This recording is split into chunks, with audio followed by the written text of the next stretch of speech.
Mastel, moi, Leif Erikson, je vous vois venir du Nouveau Monde partir à l'aventure. Aventure que j'ai fait à l'inverse avant vous, il y a plus de 1000 ans. Parti de mon île avec mes fidèles compagnons, à bord de nos vaillants dracars, nous avons découvert l'Amérique bien avant d'autres. À cette époque, notre pays d'origine n'abritait qu'une petite bourgade, un pays au climat rude, de montagnes et de feu. Aujourd'hui, plus de 300 000 habitants peuplent ma terre d'origine, et sa capitale est une jolie ville européenne.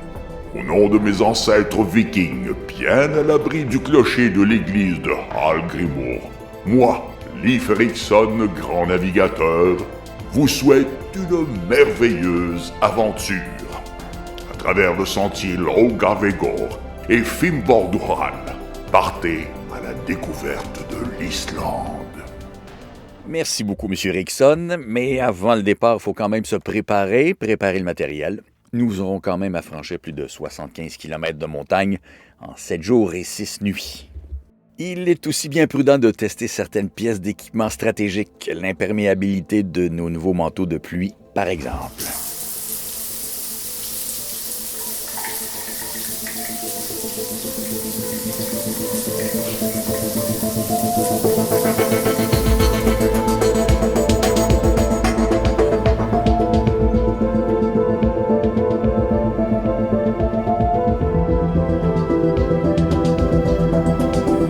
Voilà, le test est franchi, le matériel est prêt. Bon voyage!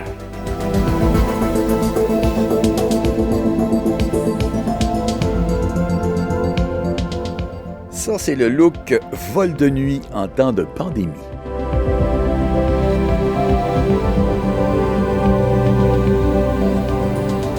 Une première étape de franchie, on est arrivé à Reykjavik, capitale de l'Islande. C'est une jolie ville d'environ 130 000 habitants. Et Reykjavik, d'ailleurs, se traduit en français par baie des fumées, qui tient son nom du fameux livre de la colonisation, célèbre livre en Islande, qui mentionne les vapeurs qui proviennent des sources d'eau chaude de la région.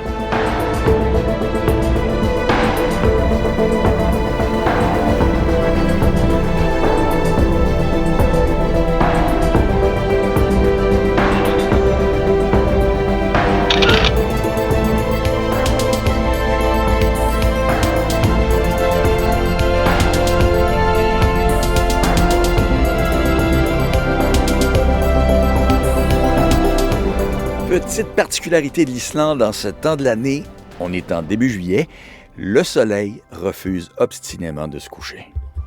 Reykjavik. OK. Quelle heure est-il? Reykjavik. T'as peu. Quelle journée? C'est quoi la date? Nous sommes le 12 juillet 12 juillet. Quelle année?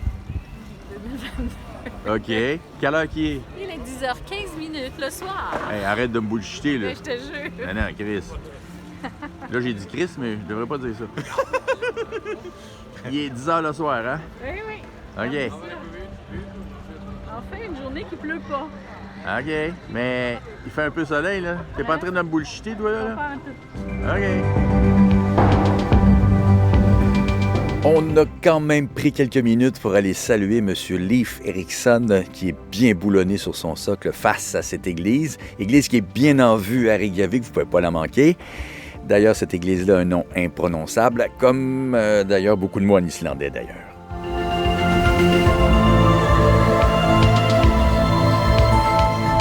Côté bouffe, on trouve de tout en Islande, mais c'est un peu cher. Par exemple, cette soupe dite traditionnelle avec un bout de pain, c'est 20 $ une soupe, bout de pain, enfin. Incidemment, cette soupe traditionnelle dite à l'agneau, ça avait plutôt le goût de mouton.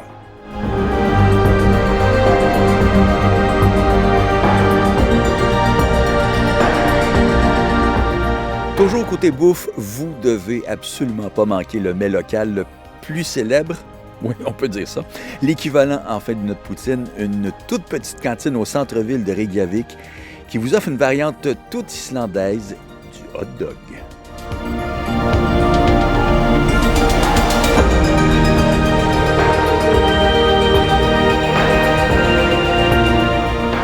C'est bon? Et alors, c'est lui?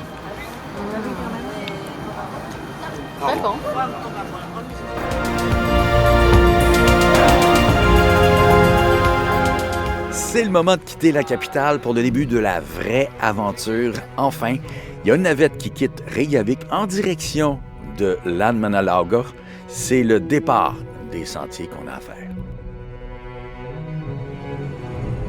À bord de la navette, on va mettre plus de 4 heures pour atteindre le début du sentier quand même. Et au début, la route ressemble beaucoup à toutes les routes du monde avec des fermes et des champs. Mais à un certain moment, on quitte la route principale et on s'enfonce au cœur des montagnes. Là, le paysage change radicalement.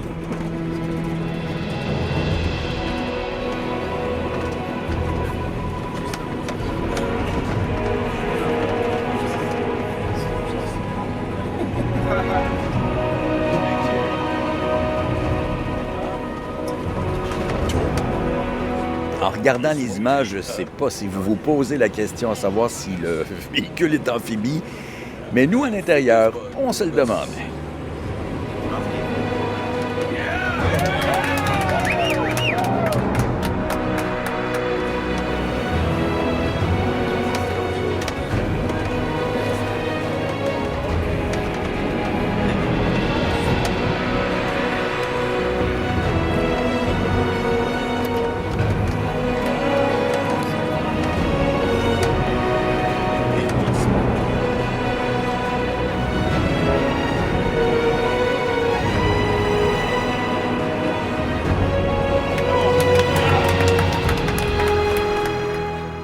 Bon, mais ça y est, on est arrivé finalement, on est au campement du Landmannalaugar. C'est la tête de pont du Laugavegur, le premier des 2 sentiers qu'on va faire. Direction Þórsmörk. Essayez de répéter ça pour rire, là. Þórsmörk, sans rire. Les divers campements tout au long du parcours sur le sentier du Laugavegur sont quand même pourvus de certains équipements dits de base, genre toilettes, mais toilettes avec eau, là. Pas des toilettes sèches, de vraies toilettes. C'est quand même tout à fait différent de ce que vous pouvez retrouver dans les parcs de l'Ouest canadien, par exemple. Ça y est, on est prêt pour notre première nuit. Il ne faut pas attendre que le soleil se couche pour regagner notre tente. Il y a cependant quelque chose qui me dit que cette nuit ne sera pas de tout repos. Tu ferais celui?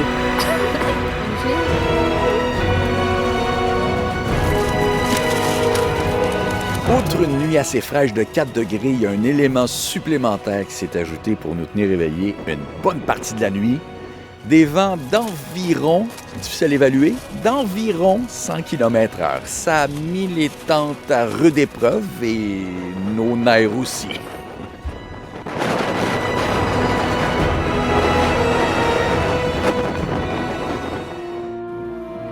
Finalement, le vieux proverbe a tenu ses promesses. Après le vent, le beau temps. C'est pas exactement ça, mais il faisait quand même effectivement très beau pour attaquer le sentier au petit matin, les premiers pas sur un sentier mondialement connu comme étant l'un des plus beaux.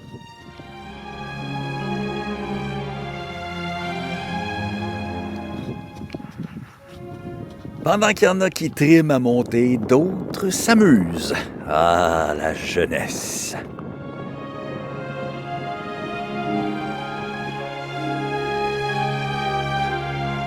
On tarde pas à découvrir que la réputation de ce sentier-là est pas surfaite. On va de merveille en surprise.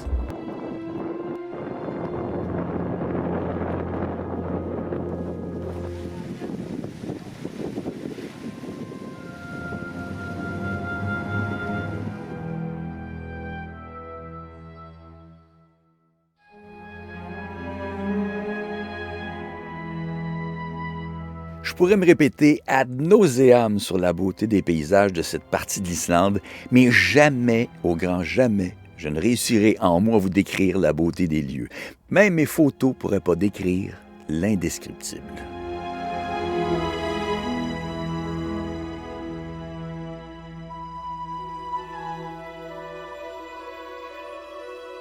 Une caractéristique particulière de ce sentier, c'est l'absence d'arbres. D'ailleurs, il y en a pas beaucoup en Islande. Vous avez donc une vue en permanence libre et dégagée, à moins que la pluie ne s'en mêle, ce qui arrive fréquemment en Islande.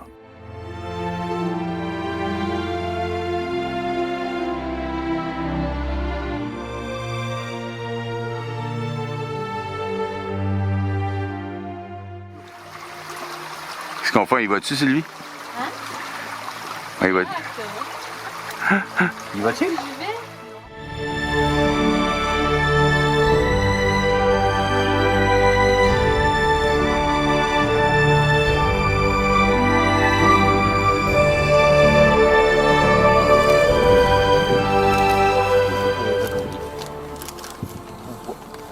Fais le souper.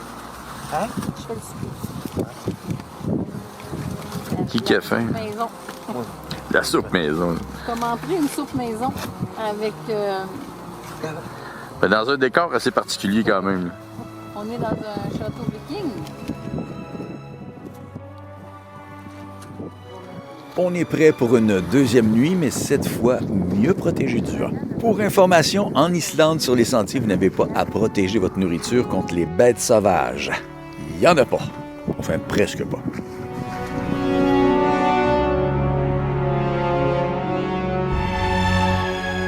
Sur ce sentier, la qualité de votre matériel a une importance capitale. La météo peut vous jouer des tours et vous faire croire qu'il fera jamais mauvais temps.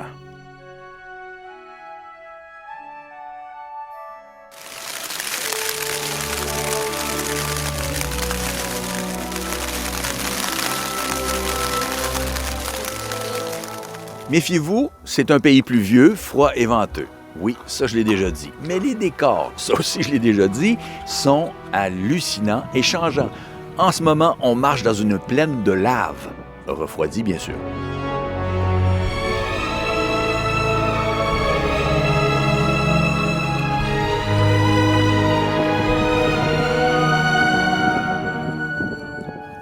C'est bien connu, la nature a horreur du vide. Même dans ces lieux plus qu'inhospitaliers, la flore veut s'implanter de toutes les façons, plus originales les unes que les autres.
Bien que fabuleux, les paysages exigent quand même des efforts physiques importants. Il faut donc savoir se reposer et profiter du décor parce que on ne sait jamais quand il faudra faire de petits efforts supplémentaires pour franchir certains obstacles.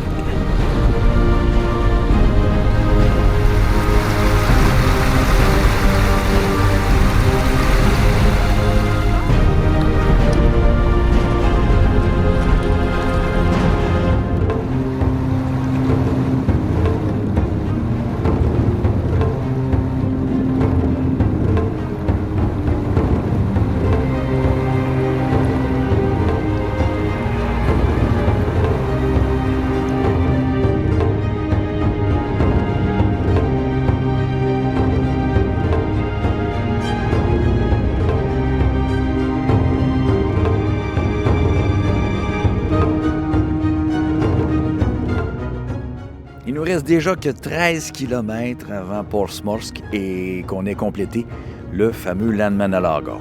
C'est fou la distance qu'on peut parcourir simplement en mettant un pied devant l'autre.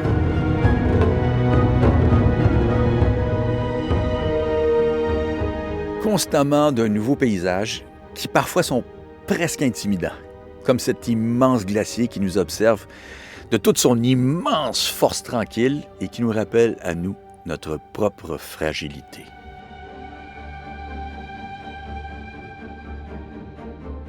L'homme n'est pas obligé d'être toujours original. Il n'y a qu'à reproduire la beauté de la nature parfois. On appelle d'ailleurs cette formation rocheuse des orgues basaltiques. Il y en a beaucoup en Islande, de ces orgues basaltiques, et un architecte s'en est inspiré pour cette fameuse église dans le centre de Reykjavik. Ça vous rappelle quelque chose? On peut planter sa tente dans des endroits vraiment, mais vraiment différents d'une fois à l'autre sur ce sentier-là. Pour l'arrivée à Porsmorks, par exemple, c'est vert, mais très vert. Après une bonne nuit de repos, on se lève au matin et la météo collabore suffisamment pour nous laisser attaquer la dernière partie de notre aventure, direction Skogar. Aussitôt parti, on fait une belle rencontre.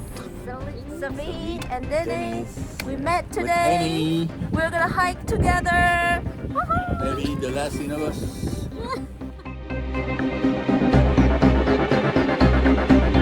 Cette dernière section qui nous amène à Porsmorsk sur le Film Trail, je vais abréger, qui s'est ajouté, donc représente un beau défi. Le décor est vraiment spectaculaire dès le départ. Amy et Sylvie, une amitié spontanée, habillée d'un échange culturel surprenant. Je te tiens par la barbichette, tu me tiens par la barbichette. She lost. Sur cette portion de sentier, il y a un passage difficile. Sur le Film Trail, il y a le fameux Cat's Spine, littéralement traduit de l'anglais par la colonne vertébrale du chat. Donc, ça, c'est pas très large, faut pas avoir de vertige. N'est-ce pas, Mona? Yeah.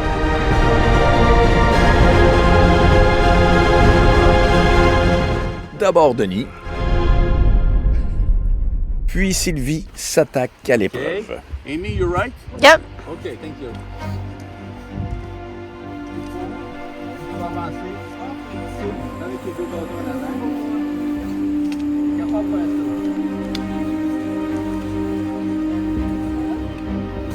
ça. Ouais, tu piques tes bâtons en avant de toi.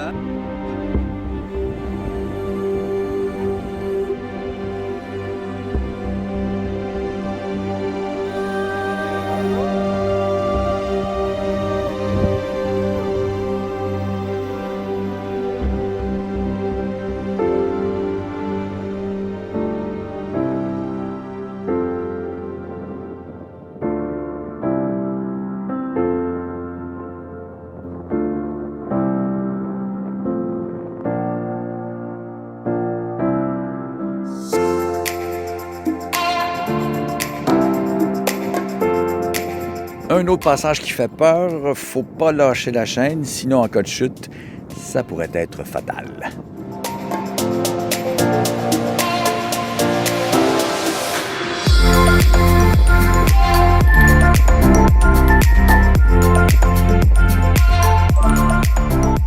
On est sur les lieux mêmes d'une spectaculaire éruption qui a eu lieu en 2010 et qui avait perturbé la circulation aérienne de l'Europe entière avec les cendres volcaniques. D'ailleurs, 2 cheminées volcaniques, Magny et Maudit, sont nées à ce moment-là, ensevelissant ainsi l'ancien sentier. C'est quand même hallucinant de voir à quel point la vie s'installe rapidement. Même après une totale destruction par le feu avec l'éruption de 2010, la vie s'installe.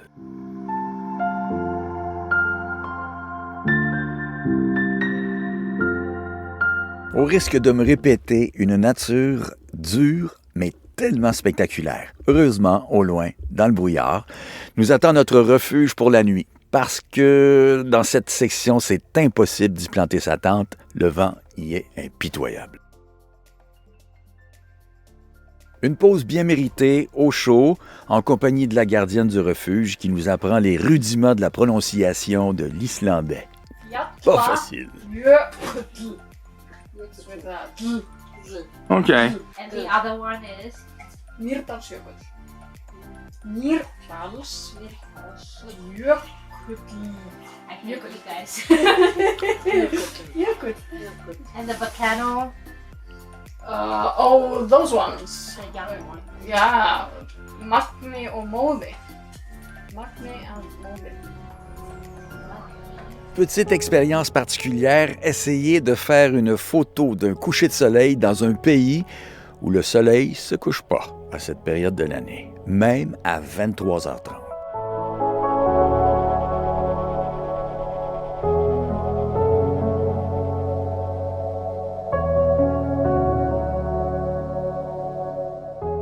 Nous voilà donc repartis pour une dernière journée, une journée qui s'annonce différente des autres. Paraît-il que nous croiserons plus d'une vingtaine de chutes d'eau au cours de la journée.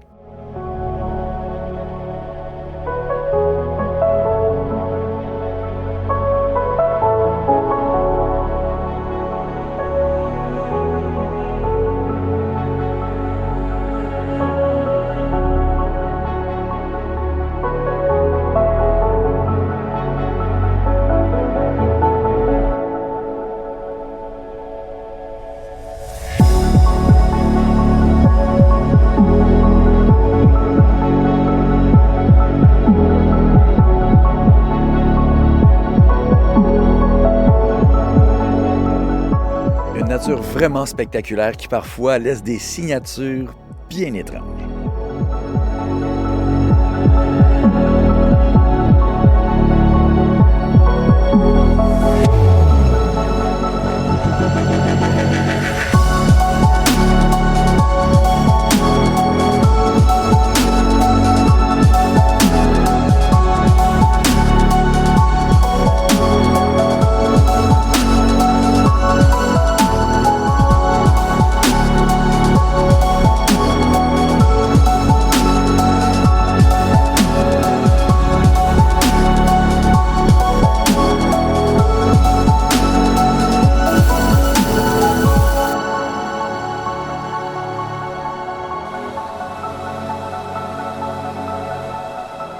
Il y aura donc précisément 26 chutes d'eau tout au long du sentier et la dernière, tout en bas, signifie la fin de l'aventure.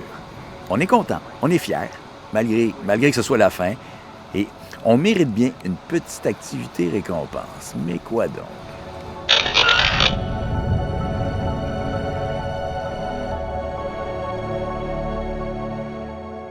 Pourquoi pas une séance de relaxation au célèbre Blue Lagoon?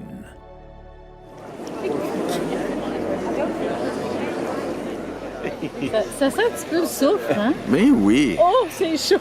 Oui, c'est ça, je te dis. Ah, je dirais que c'est le volcan. Ah. J'adore ça! Vive les volcans et les lagoons!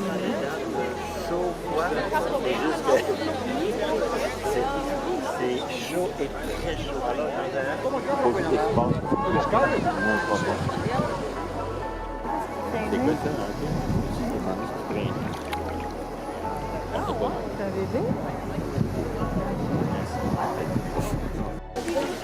On complète la baignade avec un traitement à la silice qu'on retrouve en suspension dans l'eau qui fait la couleur blanchâtre. Donc, on s'applique cette fameuse silice sur le visage. Paraît-il que c'est bon pour la peau.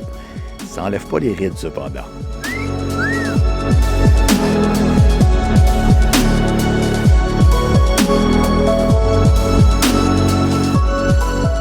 On continue donc à se récompenser en faisant du tourisme dans le cœur de Reykjavik et on y découvre que le macaremoine y est une grande vedette. Un petit puffin de même. Cool. On y va. On peut regarder pour un Aller voir les vrais macareux demande plus de préparation qu'une simple visite en boutique. On y accède par bateau dans les îles au large de la ville. Les vêtements isothermiques sont de mise, mais c'est pas facile à enfiler.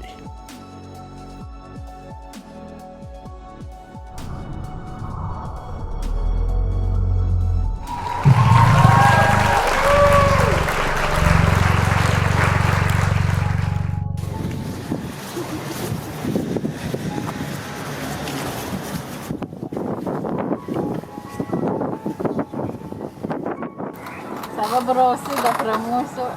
Mon ami. Et voilà, on est prêt pour les macareux moines. J'ai dit macareux, pas goéland. Notre petite visite mérite quand même quelques informations supplémentaires sur le macaru moine, qu'on trouve d'ailleurs ici au Québec sur la Côte-Nord. C'est un oiseau qui a quand même une particularité flagrante avec son gros bec comprimé latéralement en forme de triangle et coloré. Dans la période nuptiale, après la période nuptiale, son bec redevient un petit peu plus sombre. Les macareux passent la plupart de leur temps en mer, mais reviennent sur Terre pour la période de reproduction et d'éducation des petits. Ils creusent des terriers comme nid, généralement sous le couvert herbeux pour y élever leurs petits dans un nid de plumes. Le macareux pêche en groupe, en chassant sous l'eau, disposant d'une langue râpeuse. C'est pas rare de les voir accumuler jusqu'à, tenez-vous bien, 60 proies, oui, dans leur bec. Les macareux nichent aussi dans des trous qu'ils creusent dans les falaises avec leur bec. La surpêche a considérablement réduit les populations de poissons dans certaines régions, notamment en Atlantique Nord, chez nous, affamant les macareux et provoquant le déclin démographique de l'espèce, malheureusement, même en Islande. Ceci dit, en Islande, il y a une particularité supplémentaire, c'est que culturellement, les gens chassaient et chassent encore le macareux pour, paraît-il, une chair tendre et savoureuse. C'est un peu navrant. Je crois que c'est ainsi que s'achève votre aventure. J'espère que vous avez pu profiter des nombreux paysages qu'offre mon île. Et qui sait, peut-être un jour reviendrez-vous sur ma terre de montagnes, de glace et de feu.